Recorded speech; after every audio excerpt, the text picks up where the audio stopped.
Bien, lo que pasa en Tucumán lo decíamos, repercusiones de lo que pasa, Gaby, en el Congreso de la Nación. Ayer hablábamos con Mariano Campero, él daba su postura con respecto a este debate en comisiones, daba algunos puntos y afirmó que va a acompañar, que hay que darle tiempo al presidente. A él mismo dice, yo llevo un mes como diputado, y dio su postura con respecto a este debate en el Congreso. Afirmó que va a acompañar el reclamo de los referentes de nuestra región por estos puntos que atacan directamente, por ejemplo, caña de azúcar, limón y demás.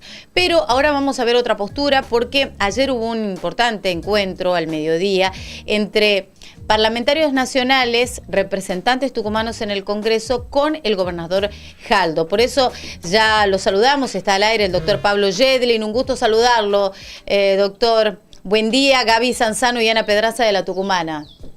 Hola Ana, Gaby, ¿cómo están ustedes? ¿Cómo le va, doctor? Bueno, hablar de lo que pasa en el Congreso, pero más que nada el pedido del gobernador Jaldo. Hablamos justamente de este encuentro.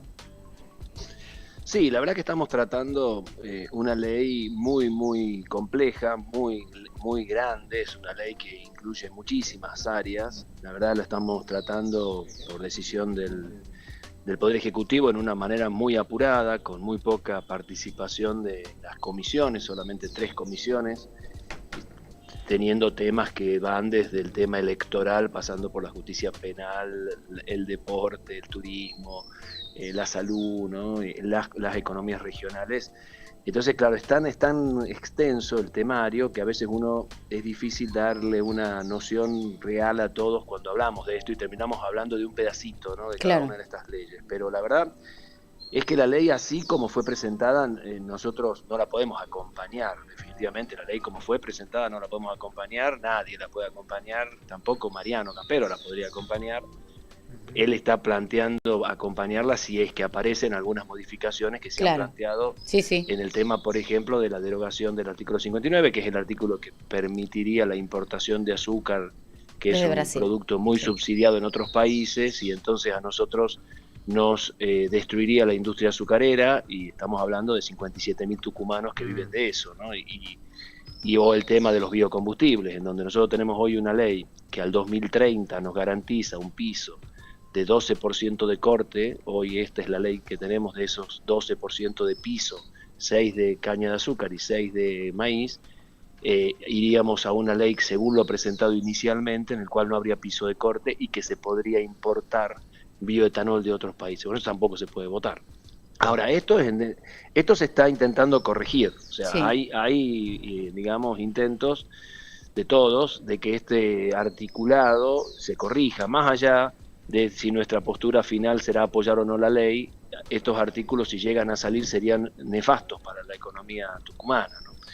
Después tenés temas que hacen por ejemplo, las privatizaciones. O sea, esta ley prevé que el gobierno nacional pueda privatizar sin pasar por el Congreso YPF, Aerolíneas Argentinas, las centrales atómicas, y un listado un listado muy grande de empresas, el Banco Nación de la Argentina y así. Muchas de estas empresas, estas que mencioné por lo menos, son todas superavitarias, o sea, generan recursos a la Argentina, no generan gastos, no son parte del problema del déficit fiscal. Claro, porque hay un discurso también, doctor, perdón, que dicen son empresas que dan pérdida, y en esto también ponen a los medios públicos, y es un mensaje que se da también a través de algunos medios o a través de las redes sociales, el mensaje que le dan a las sociedades de algunos sectores. Claro, ni Aerolíneas Argentinas da pérdida, es mentira, ni YPF da pérdida, al contrario, YPF tiene, a pesar del juicio y el embargo de Estados Unidos, YPF tiene una potencialidad y una ganancia real en el último año que es superavitaria, pero además de que es superavitaria, es una empresa multimillonaria en dólares. Entonces, realmente privatizarla debería tener un motivo muy claro, más allá de que perderíamos la capacidad estratégica de tener digamos, la posibilidad de mantener nuestra energía, igual que la ley también prevé que deja de ser una obligación para las empresas sostener el mercado interno de combustible y energía, deja de ser una obligación, ellos podrían exportar el 100% si quieren. Claro. O sea, con esta idea de que, entre comillas, sea libre el mercado, nos estaríamos quedando con con un combustible que va a terminar siendo más caro que el combustible en cualquier otro país del mundo cuando nosotros lo producimos, ¿no? Nos pasa lo mismo con muchos otros precios de alimentos, etcétera, que producimos, y que como se quitaron todas las regulaciones, como ustedes han visto en estos últimos meses, en este último mes, porque hay cosas que son del gobierno pasado, que yo entiendo, y hace poco que están, pero han hecho mucho daño en este último poco que están, ¿no? Porque el aumento de la devaluación del 120% de la moneda la hicieron ellos. No había ningún motivo para devaluar 120%. La desregulación de la medicina prepaga la hicieron ellos. Ahora la justicia la está empezando a parar, pero la hicieron ellos.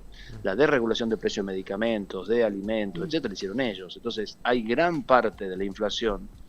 Te diría que hay una parte de inercia que viene del gobierno anterior, pero hay una gran parte de la inflación que es responsabilidad plena y completa de este gobierno. Entonces, más allá del tema de los temas penales, los temas todo el tema de la cultura, del arte, de terminar con los institutos que promueven, cuidan y han generado el cine argentino, el teatro argentino, las bibliotecas populares que cuestan nada porque se financian solo con la entrada que uno va al cine, o desde lo que el ENACOM le cobra a los ideogramas, o de los premios. Las bibliotecas populares se financian con un 5% de un impuesto que se le hace a quienes ganan la Lotería Nacional. O sea, la verdad que eso no tiene nada que ver con el déficit fiscal. Entonces, cada una de estas medidas, la ley del libro, deben ser revisadas. O sea, uno, como yo dije ayer, que nosotros queremos que al presidente le vaya bien y queremos darle las herramientas que necesita. Lo que no le vamos a dar es un cheque en blanco para que nos quite todo el fondo de sustentabilidad de los jubilados. Quieren liquidarlo. Son 75 mil millones de dólares. Claro. Y eso no se puede permitir. No, por supuesto, diputado, eso se entiende. Lo que yo no termino de entender por ahí, la intención de la ley justamente es, en un contexto en el que no hay dinero, en el que se ve la famosa frase "no hay plata", atacar directamente alguna de las fuentes de dinero que tiene el Estado, ¿no? Como esto de las empresas. Y tampoco entiendo muy bien esa lógica de atacar directamente a las economías regionales de manera tan vehemente. Yo me pregunto si esto no tendrá que ver con una cuestión de negociar, ¿no? De ir negociando con cada uno de los sectores. Bueno, en esto no nos apoyen, pero en esto sí. ¿Ustedes cómo qué lectura política hacen al respecto? Como un trueque. Sí, porque si no... Mira, la mejor manera de pensarlo es esa. Digamos, si no, uno tendría que realmente pensar que no están en sus cabales totalmente. O sea, uno dice, ¿por qué atacar a la industria azucarera que genera recursos a la región, que genera empleo? ¿Por qué atacar los biocombustibles, que son el futuro de los combustibles en todo el mundo? O sea, no hay ninguna lógica. Claro. En algunos puntos hay interesados económicos en este tema. O sea, en algunos puntos te diría que hay gente que quiere comprar las empresas. Entonces hay un interés de negociación, de ganancia espuria de privados que no es indudable. De devaluarla para comprarla barata, digamos. Sí, o de comprarla porque es un negocio redondo para el futuro y entonces a algunos les interesará. Te diría que hay muchos de los renglones de la ley que tienen eso por detrás. Lo de las economías regionales que van desde la yerba, la oliva, la vid, o sea, la uva y nosotros, el azúcar y todas las cosas estas, el objetivo de ellos es negociar con los gobernadores obviamente, imagínate la preocupación que tiene Osvaldo Jaldo sobre el tema del azúcar y el etanol, se le entiende perfectamente. Ahora, esto no nos quita la preocupación por YPF, por aerolíneas argentinas, por la modificación del Código Penal, por la cultura. Es amplio, Pablo, doctor. De a poco vamos conociendo los tantos artículos que tiene este proyecto de ley, porque también aquí, en medio de todo este debate, esta discusión que se da en las comisiones del Congreso, tenemos otro tema que nos preocupa y mucho y que actualmente nos está afectando al interior del país, a Tucumán particularmente ahora, que es el tema subsidios del transporte. si bien parece la historia de nunca acabar, pero los empresarios sostienen que esta gran asimetría que hay con el AMBA, hoy por hoy con la suba de precios, tema gasoil y demás, la devaluación que hizo que el tema de repuestos se vaya por las nubes, hace que hoy por hoy la situación esté peor. Sí, sí, está peor y la ley no tiene ningún artículo que tenga una solución para este tema, ¿no? O sea, sigue siendo absolutamente desigual la repartida de subsidios. La ley ómnibus no tiene que ver con la no, por eso, uno se concentra en una cosa y al mismo tiempo tenemos un tema que es tan importante y tampoco puede ser hoy por hoy foco. No, lo que pasa es que la visión del gobierno nacional definitivamente es que las empresas cobren lo que tengan que cobrar, ¿no? Estamos hablando de valores para poder sostener hoy una empresa de transporte sin subsidios, estamos hablando de valores que no queremos ni mencionar, de lo que debería salir el boleto. Entonces, mientras tanto, se sigue subsidiando la Ciudad de Buenos Aires, que está bien, se le aumentó, creo que ahora se vuelve a aumentar, pero creo que no llega ni a 100 pesos todavía el boleto. Claro, sí. Entonces, hay una desigualdad importante y lo mismo pasa con la electricidad y lo mismo pasa con el gas. O sea, estas cosas sí tenemos que resolver. Ahora, insisto, la ley ómnibus no está en esa ideario, por lo menos. Claro, no sabemos cuándo se va a resolver, ni no. Lo que sí es que tenemos hoy en manos es una ley que, por ejemplo, el tema de cuánto van a ganar los jubilados el mes que viene sería una decisión estricta del presidente, ¿no? Ya no pasaría por una fórmula automática de actualización, con la discrecionalidad y la voluntad política y el manejo político que eso puede tener. Y después, se propone que va a ser en algún momento alguna fórmula, pero no tiene plazo, no tiene cuándo, será cuando quiera, etcétera. Entonces por eso te digo, si yo no me sigo recordando temas, porque modifican la ley de salud mental, por ejemplo, y todas las sociedades de psicólogos del país, todas, están en contra. El día a fines del año pasado, antes de terminar el año, las 24 provincias, los ministros de salud de las 24 provincias sacaron un documento en un Consejo Federal de Salud diciendo que querían que la ley de salud mental se sostuviera, todos los ministros de salud de todas las provincias, y esta ley la destruye. Entonces vos decís, ¿cuál es la necesidad de ir en contra de la salud pública de todo el país? Digamos, nadie está a favor de que la ley de salud mental deje de funcionar como está funcionando, salvo algunos grupos muy, muy minoritarios que quieren abrir psiquiátricos privados en la Argentina, monovalentes, que la ley prohíbe, ¿no? Entonces, el cambio de la ley de 1000 días, que fue una ley tan exitosa, estamos con la mortalidad infantil en la Argentina más baja de la historia del país, de la historia, toda la historia, con una ley que vino a contribuir en esto, ¿no? Y bueno, por un tema, a mi manera de ver, te diría casi ideológico, cambiaron la ley, pero además de cambiarla ideológicamente, la destruyeron en su eficacia, porque le quitaron al Ministerio de Salud la coordinación, le quitaron la capacidad de tener los insumos para atender a las provincias, etcétera. Bueno, por eso te digo, cada tema que yo pienso y te digo son hojas y hojas y hojas de este proyecto que viene a desregular. Ahora, nosotros, y yo entiendo perfectamente al gobernador de la provincia, el pedido de él, quiere que a los tucumanos nos vaya bien, y obviamente para que nos vaya bien tenemos que tener garantizado el azúcar, tenemos garantizado el bioetanol, y todo esto es verdad. Hoy lo tenemos garantizado, ojo. El problema es que la ley que ellos propusieron lo derogaba. Claro, sí. Entonces lo que estamos haciendo es pelear contra una ley que nos está haciendo mal, no sacando una ley que nos hace bien. Doctor, eso es importante entenderlo, ¿no? Doctor, porque estamos en esa situación. ¿Cuánto tiempo estima usted que va a llevar esto? Desde algunos sectores vinculados a la industria azucarera nos decían, por la cantidad de artículos, esto se puede extender 5 o 6 meses. Ayer Mariano Campero nos decía aquí en La Tucumana, no, esto sale mínimo primera semana de febrero. A ver, uno dice por la cantidad de puntos que tiene justamente este proyecto. Mira, si una cosa sería la lógica, o sea, la lógica de tratarlo bien, de poder discutir, de escuchar a todas las voces, de sacar un consenso entre la mayoría de nosotros, y otra cosa es que el Poder Ejecutivo y los bloques fuercen. Hay versiones de que este jueves quieren ¿Este jueves? Dictamen. Si este jueves tiene dictamen, el viernes podemos tener sesión, Claro. O sea, por eso te digo, hay que ver qué llega al dictamen, o sea, cuál es el escrito final, Entonces ahí podremos tomar una decisión más clara con ustedes y decirles, miren, no vamos a acompañar ni en general ni en particular, o vamos a acompañar en general, pero en particular esto sí, esto no, o no vamos a acompañar en general y en particular sí, esto no. Todas estas opciones pueden existir en una ley de esta envergadura, porque es tan compleja que nadie puede estar a favor de todo ni en contra de todo, porque tampoco nos vamos a poner en necio de que toda la ley es mala. Puede haber algunos puntos en algunos temas que puedan ser útiles, qué sé yo, pero digamos lo que es claro es que ellos quieren hacerlo así. Hacerlo así es realmente un tema de una falta de responsabilidad enorme.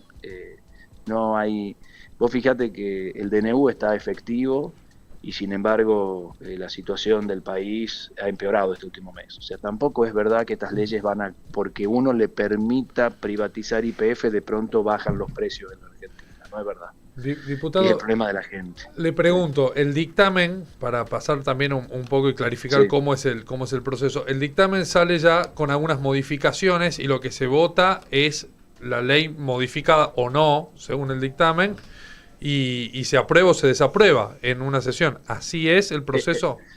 Exactamente. El Poder Ejecutivo mandó un proyecto de ley, ese proyecto de ley se discute en comisiones.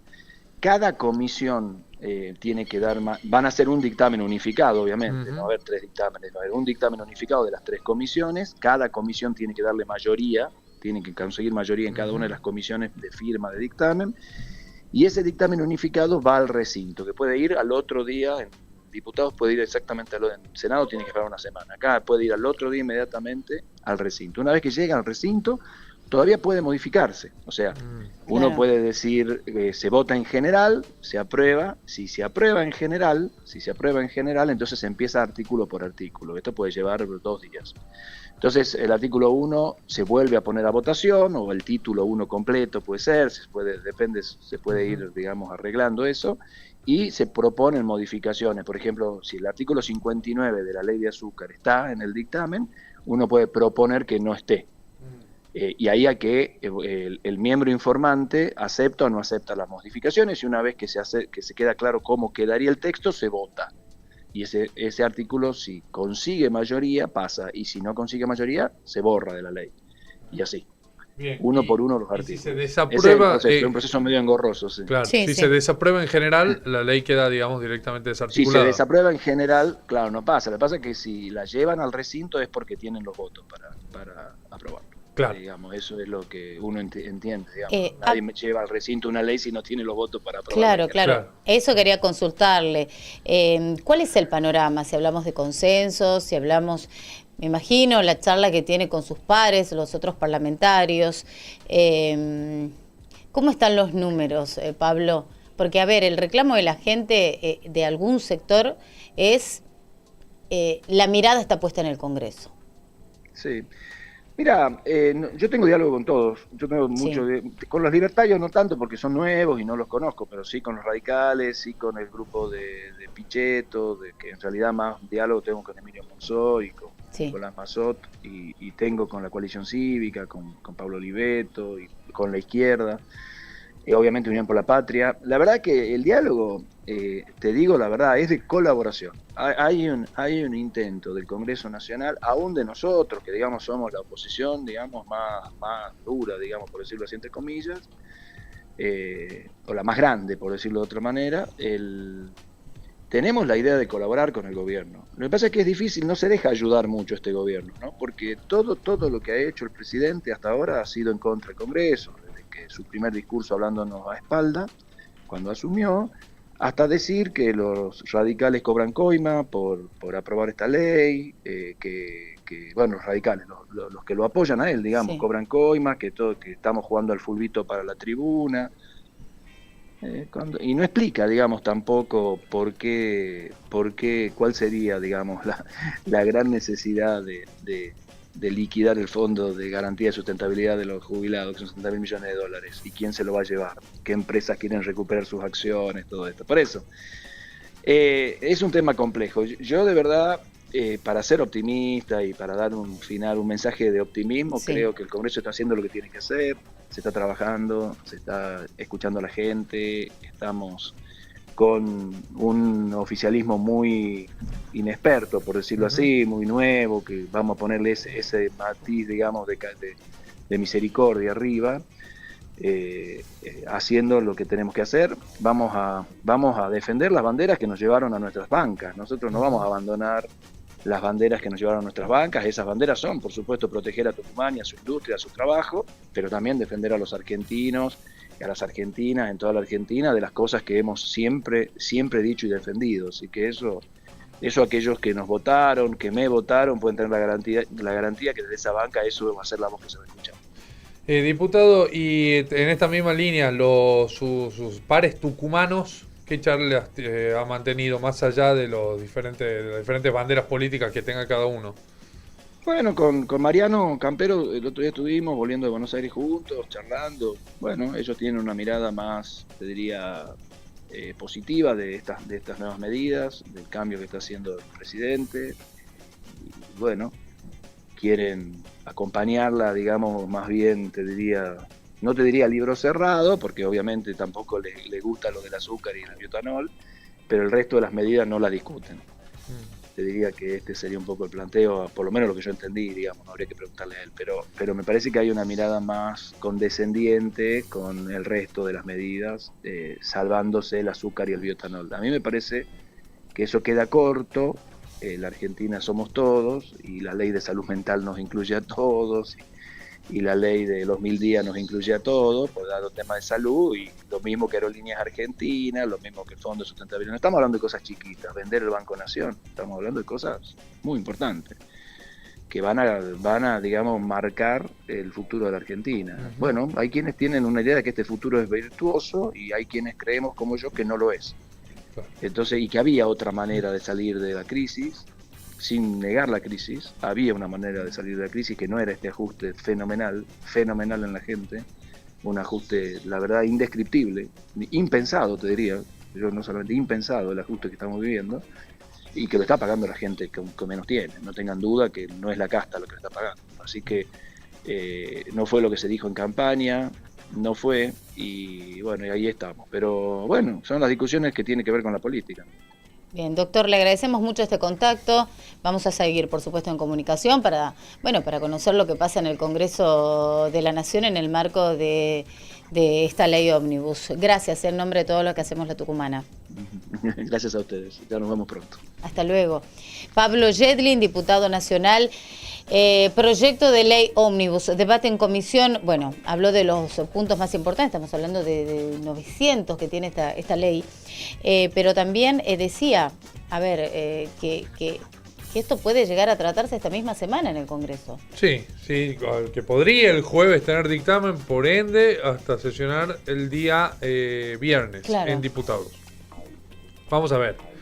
Si es que está el dictamen, y bueno, después se explicó también el proceso, que es un poco engorroso, como él mismo lo describía, y que puede también tener varias modificaciones en la ley. Me parece que va por ahí, ¿no? Una ley que va a ser aprobada con muchas modificaciones, pero con un grueso que da la impresión que va a ser aprobada, porque el espíritu del Congreso es acompañar, según dijo el mismo diputado, aún en el bloque de Unión por la Patria. Bueno, hay puntos que uno estima que van a ser modificados. Tema economías regionales, por ejemplo. Sí. Tema YPF y Banco Nación también fue compartido por Mariano Campero, que recordemos que acompaña también al gobierno de Milei. Bueno, vamos a ver qué pasa y vamos a seguir compartiendo con ustedes todas las repercusiones y todas las voces en La Tucumana. Ya han pasado 24 minutos de las 9. Suscríbete a nuestro canal de YouTube, @LaTucumanaFM.